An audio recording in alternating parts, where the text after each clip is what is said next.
What do you think started the pathway towards increasing censorship? Because clearly we were going in that direction for the last few years. It seemed like we really found out about it when Elon bought Twitter and we got the Twitter files. And when you came on here and when you were explaining the relationship with FBI, where they were trying to get you to take down certain things that were true and real and certain things they tried to get you to limit the exposure to them. So it's these kind of conversations. Like, when did all that start?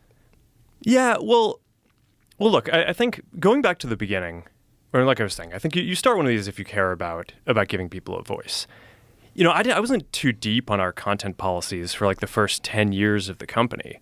It was just kind of well known across the company that we were trying to give people the ability to share as much as possible. And issues would come up, practical issues, right? So if someone's getting bullied, for example, we deal with that, right? We put in place systems to fight bullying. Right.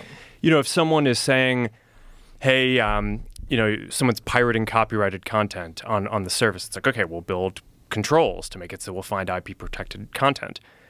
But it was really in the last 10 years that people started pushing for like ideological based censorship. And I think it was two main events that really triggered this. In 2016, there was the election of President Trump, also coincided with basically Brexit in the EU and sort of the fragmentation of the EU. And then, you know, in 2020, there was COVID. And I think that those were basically these two events where for the first time, we just faced this massive institutional pressure to basically start censoring content on ideological grounds. And I'm sorry to interrupt you, but when it first came up in 2016, did it come under the guise of the Russian collusion hoax? And this is the thing. At the time, I was really sort of ill-prepared to kind of parse what was going on, right? It's, you know, I think part of my reflection looking back on this is I kind of think in 2016 in the aftermath, I gave too much deference to a lot of folks in the media who were basically saying, okay, there's no way that this guy could have gotten elected except for misinformation. People can't actually believe this stuff, right? It has to be that there's this kind of like massive misinformation out there. Some of it started with the Russia collusion stuff, but it kind of morphed into different things over time. Well, he was so ideologically polarizing, right? Like people didn't want to believe that anybody looked at him and said, this should be our president. Yeah, so I took this and just kind of assumed that everyone was acting in good faith. And I said, okay, well, there are concerns about misinformation. We should, just like when people raised other concerns in the past and we try to deal with them, okay, yeah, people, no, you know, if you ask people, no one says that they want misinformation. So maybe there's something that we should do to basically try to address this.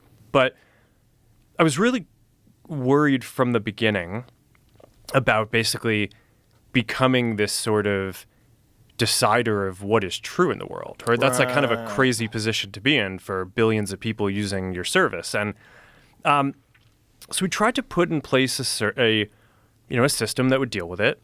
And early on tried to basically make it so that it was really limited. We're like, all right, we're just going to have the system where there's these third-party fact checkers and they can check the worst of the worst stuff, right? So things that are very clear hoaxes, that there's like, it's not like we're not parsing speech about whether something is slightly true or slightly false, like Earth is flat, things like that, right? So that was sort of the original intent. We put in place the system and it just sort of veered from there. I think to some degree, it's because some of the people whose job is to do fact checking, a lot of their industry is focused on political fact checking. So they just kind of veered in that direction. And we kept on trying to basically get it to be what we had originally intended, which is just, it's not, the point isn't to like judge people's opinions. It's to provide this layer to kind of help fact check some of the stuff that seems the most extreme, but it just, it was just never accepted by people broadly. I think people just felt like the fact checkers were too biased. Mm-hmm.